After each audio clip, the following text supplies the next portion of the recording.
Hi, my name is Aïko Thurlow. I am a nature lover, entrepreneurship lover, and community empowerer, and a woman in leadership. I am the CEO and founder of InFounders. I'm also the program director for Shad Lassonde, which is starting in 2019, and also an entrepreneur in residence at York University. A bit about my background, I would say I come from Montreal originally. I lived also in New York. Now I've been living in Toronto for the past 2 years. It's been wonderful to be here. It's been wonderful to be taking a dive into the entrepreneurship world. Prior to being an entrepreneur, I was working as a consultant in the business world, and also prior to this, also in banking. Yeah, well, so my background is really entrepreneurial, so my parents were entrepreneurs, and the cool part about this is that I grew up surrounded by entrepreneurs, but the other side is that I also got to see the real life of what it means to be an entrepreneur. And really, like, being an entrepreneur is so much more than a lot of what people can imagine. We think that it's all about educating people on entrepreneurship skills, but the other side of it is that it's also kind of taking care of the human side of the person that is going through that transition. I have been involved a lot in entrepreneurship throughout my life. Was part of a large innovation festival that we got launched in New York, and 8,000 people showed up the first year. It was wonderful, but the only thing is that it's always information given to entrepreneurs. It's never kind of taken care of holistically of the person. So in Founders, the goal is really to have kind of a community where entrepreneurs can have the real discussions on how it is to be what it means to be an entrepreneur, like the struggles that they're having, and having a support group that can help them, obviously with strategies and all kinds of great insights, but also that can help them with anything that has to do with, just kind of how to support work-life balance, how to get over an imposter syndrome when things start going well, how to keep the motivation up. And so it was really kind of my childhood experience combined with what I saw in the entrepreneurial world that got me to start. Well, so the Google Women Tech Makers event was a fantastic opportunity. So I was one of the co-organizers to the event, and really it was very grassroots. It's one of the many events that Google has for entrepreneurs. So Google was also behind the Startup Weekend, has also been behind a lot of different initiatives, but really that Women Tech Maker event was the opportunity to bring everyone together and look at technology and progress from a woman's standpoint. And so it was really to kind of like lead the way into what does it mean to be an inspiring woman in technology, and to talk to some of the people who were and hear their stories and their journeys. And by doing this, we actually worked with St. Peter's University in New Jersey. That's where the event was hosted, and it was just brilliant to have like these really inspiring, fun women talk about what they had accomplished, and just hear a lot of young either students or young women just get lit up by this and just see kind of inspiration coming from these great stories. So a whole lot of fun. Sure. Well, I would say that the balance between work and life is always going to be something that's going to be going on and on and on for any entrepreneurs, and there's kind of no, I wish I had a great answer to just give you right now to say like do these 3 things and this will never be a problem with you, for you, but like the truth is that it's always a balance that you need to keep, and it's really about prioritizing, right? We all have the same number of hours per days per week, then it's just to say what is kind of unconditional for you when you are doing something, and when you are looking at prioritizing, creating your calendar, where do you block time for what? And I think it becomes very easy when you're running a business to say, no, but my priority is my business, therefore I block everything for my business.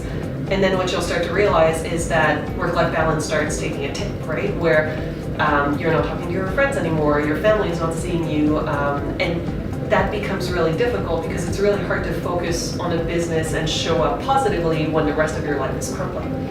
So I would say for me, the number one goal has been to really focus on what is important, and to find a balance within that. And just to give you an example, so I was living downtown Toronto at Yonge and Bloor up to last December. I moved an hour and a half away from here afterwards in a place where I can be kind of surrounded by nature. And it is significantly farther. I still have a place, a crash pad in Toronto where when I do come for a few days during the week, I'm able to stay here and fully kind of be in the city. But having a place where I can really disconnect and be with my family has been my way of coping with that. And when I'm back home, I'm absolutely disconnected. I'm in nature. you know, we have dog, cats, chickens, and it's a very, very different life than what I have here, which is kind of staying up late, meeting people, connecting, running business deals.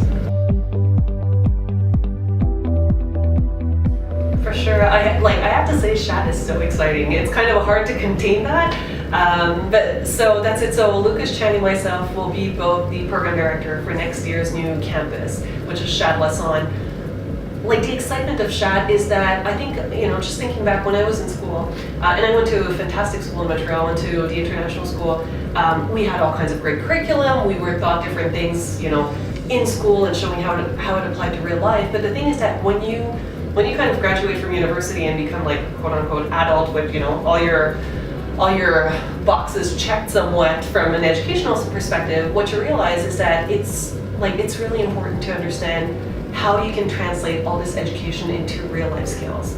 And this is kind of where I bridge kind of STEM, entrepreneurship, and Shad all together, is that really, if your mission, let's say, is to help with, you know, help like protect our environment, right? And with like global change, climate change, some of the things is that when you're taking your biology classes, it might just sound like you need to learn biology and cram things in, but when you truly understand the application that things can have, and when you're able to kind of blend like higher purpose with the right education, the right motivation, and understand how to make everyone happy within this, might it be because you are creating a business or you have some entrepreneurial skills that can help you push things further and be highly self-motivated, I think it makes for outstanding leaders, and it makes for a very, very exciting future. And for me, Shad is all of this. It's to bring the brightest minds together, working on really important things, giving them the right skills, and also giving them the network to hopefully be working together in the future, but also be driving forward real changes in unconventional ways and really impact our lives. So I would say one thing that I heard that sounds kind of almost negative, but turned out to be really positive, was that no one really cares about you, right? And what I mean by this is that I think a lot of the time, like, we are so self-centered, wondering, like, are we doing things properly? Am I okay? Am I on time? Am I showing up well? Am I doing what I should, right? That's why we're kind of dying when we're doing public speaking, because we're up there and we're thinking, oh, it's all about me. But when you actually shift your mindset, not from the perspective of no one cares and therefore I will go, like, you know, like hide myself in a hole, but more from the perspective of like, I have permission, and really to start looking at things differently, where things aren't about you, but they're about other people. I think we really start putting our 100% potential out there, right? And so if, let's say, again, with the example of public speaking, you go on stage and you really care about the people in the audience and making sure that they get what they're supposed to get, I think you will give an amazing talk. But if you think about you and how, you know, like, did I put my makeup on properly? Are my hair done properly, right? Like, am I saying the right things? Then it completely shifts that focus. And I would encourage people to really kind of take that different focus to say, like, don't worry about what people think. It is not about you, but think about what you can give to other people. And I think it makes for an amazing life that is lived very differently. I would say to my high school self, I would just say amazing things are coming. I think a lot of the time when and I'm just, you know, self-reflecting on myself when I was in high school, but I was really nervous about a lot of things, kind of wondering, like, is this going okay, or should I do this? And it felt more like sometimes I was lucky and sometimes I was not lucky. But to a certain extent, A, we create our luck. Second, like, yes, everything will be okay, and like amazing things will happen. And I think if you stay positive and you think positively and you seek for opportunities to go out there and do great things, amazing things will happen. So that's what I would tell my high school self. It would be to say, like, don't be afraid, just go out there, and like, don't be afraid to also ignite things, right? Like, if you want to see some change, like, be that change, right? Create that change, bring people together. It's not scary. Like, some of the most beautiful things are grassroots and should be, and just be part of that change, get